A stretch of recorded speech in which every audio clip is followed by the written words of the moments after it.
JAC సమ్మె మేరకు ఈరోజు నారాయణఖేడ్ డిపోలో సమ్మె సిద్ధమైనము. అదేవిధంగా రాష్ట్ర మొత్తంలో సమ్మె సన్నిహితమైన మిత్రులారా, గత ప్రభుత్వం చేసిన ఒక్కొక్క డ్యూటీకి 12 గంటలు, 16 గంటలు, 18 గంటలు డ్యూటీ చేస్తున్నాం.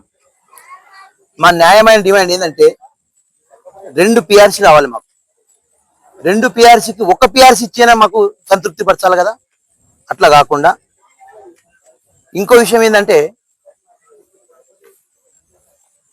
గత 12 సంవత్సరాల నుంచి మా కార్మికులు తెలంగాణ ఉద్యమంలో ఎంత కష్టపడ్డారంటే, ఇంత కష్టపడ్డదానికి అంత వ్యర్థ చేసేసారు ఆ ప్రభుత్వం. ఈ ప్రభుత్వమైనా చేస్తానని ప్రతి ఒక్కరు ఓటేసి గెలిపించినాం. కానీ ఈ ప్రభుత్వానికి కూడా ఇప్పటికైనా ఏం లేదు.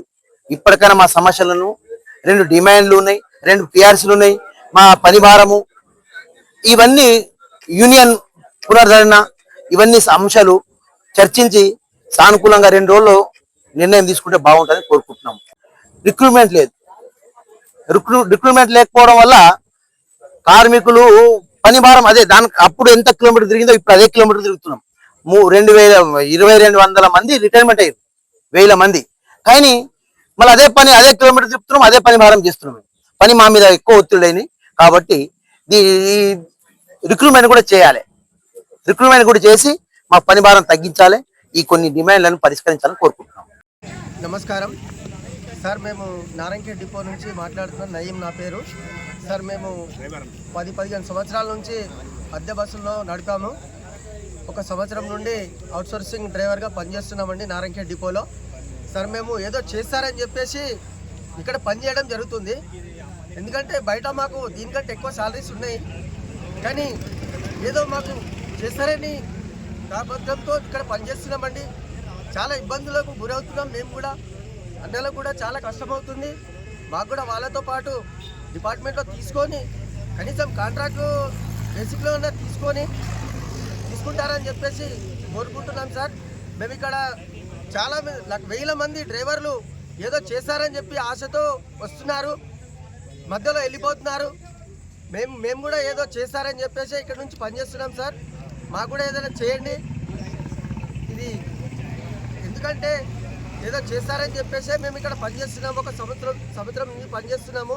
మా తోటి అన్నలు, తమ్ముళ్ళు చాలామంది కూడా 1000 మంది ఏదో చేస్తారని చెప్పేసి దీంట్లోకి వచ్చేసి పనిచేస్తున్నారు సార్. మాకు ఏదైనా చేస్తారని చెప్పేసి కోరుకుంటున్నాం. ఉన్న వాళ్ళతో సమ్మెకు సిద్ధమై వాళ్ళతో కలిసికట్టుగా సమ్మెను మద్దతు చేస్తామని కోరుకుంటూ. G Anitha, conductor Narayankhed depot.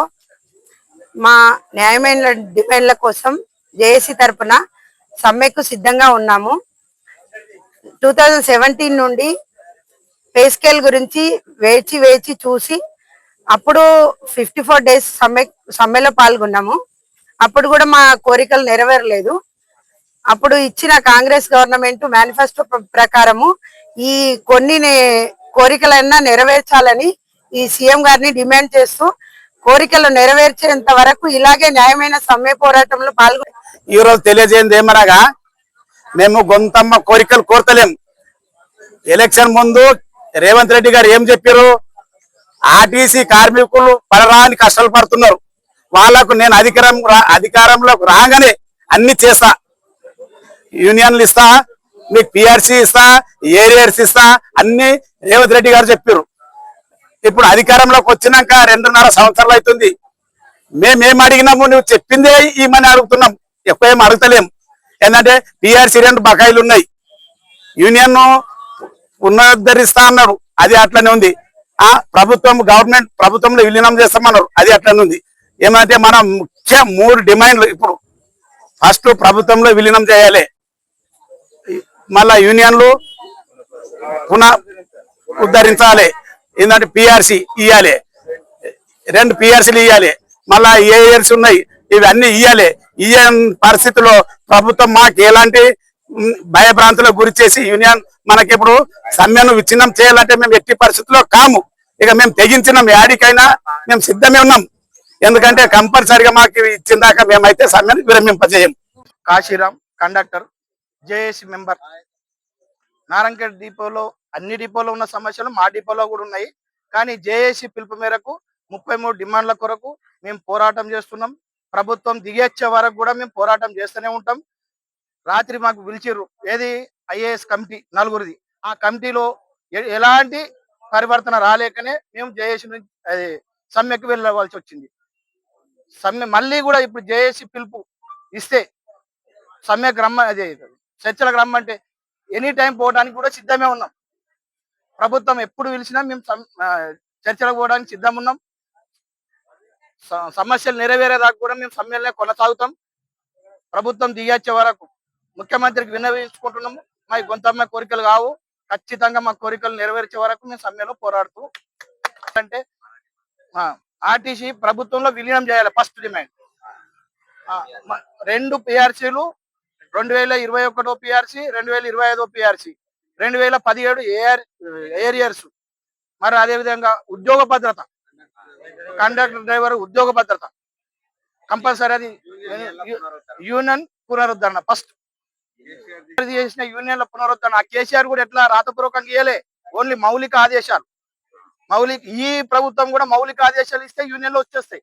యూనియన్లకు కూడా ఏమి ఖర్చు అవసరం లేదు. సిర్ఫ్ మౌలిక ఆదేశాలు ఇస్తేనే యూనియన్లు వస్తాయి. యూనియన్లు నిర్వచించాలి. ఎలక్షన్ పెట్టమంటున్నాం మేము, ఖచ్చితంగా ఎలక్షన్ పెట్టాలి. ఇవి ప్రభుత్వం ఏం చేస్తుందంటే ఎంపీటీసీ కానీ, జడ్పీటీసీ కానీ, ఎమ్మెల్యే కానీ, ఎంపీ ఎలక్షన్ పెట్టుకుంటున్నారు. మరి మాకెందుకు ఎలక్షన్ పెట్టకచ్చిర్రు? ఖచ్చితంగా మా ఎలక్షన్ కూడా కావాలి. మా యూనియన్లు ఉంటే మేము అన్ని రకాలుగా పోరాడగలుగుతాం, సమస్యలు కూడా నెరవేరుతాయని చెప్తున్నాం. కాదు వరకు ఏదైనా సమస్యలు పరిష్కరించే వరకు కూడా మేము ఖచ్చితంగా పోరాడతాం. రాష్ట్ర జేఏసీ మేరకు నారాయణ డిపోలో మా కార్మికులందరం కలిసి సమ్మె చేస్తున్నామండి. కానీ మా న్యాయమైన డిమాండ్లు ప్రభుత్వం పరిష్కరించే వరకు ఈ సమ్మె కొనసాగుతుందని ఈ సభాముఖంగా తెలియజేస్తున్నాను. ఇంకొకటి మేమందరం కూడా ప్రభుత్వం గతంలో ఇచ్చిన హామీలనే అడుగుతున్నాము. మేము బొంతమ్మ కోరికలు కోరుకోలేమండి. కానీ ప్రభుత్వం మొండి వైఖరి నటిస్తూ మా పైన వేధింపులు కానీ కావాల్సిన కుట్రలు చేస్తున్నట్టు మాకు తెలుస్తున్నది. అయినా కూడా చిత్తశుద్ధితో ఆత్మశైర్యంతో సమ్మెను కొనసాగిస్తామని మీ అందరికీ తెలియజేసుకుంటున్నాం. Hi everybody, this is Kiriti Damaraju. Like, share and subscribe to Saira TV. Oh, Saira!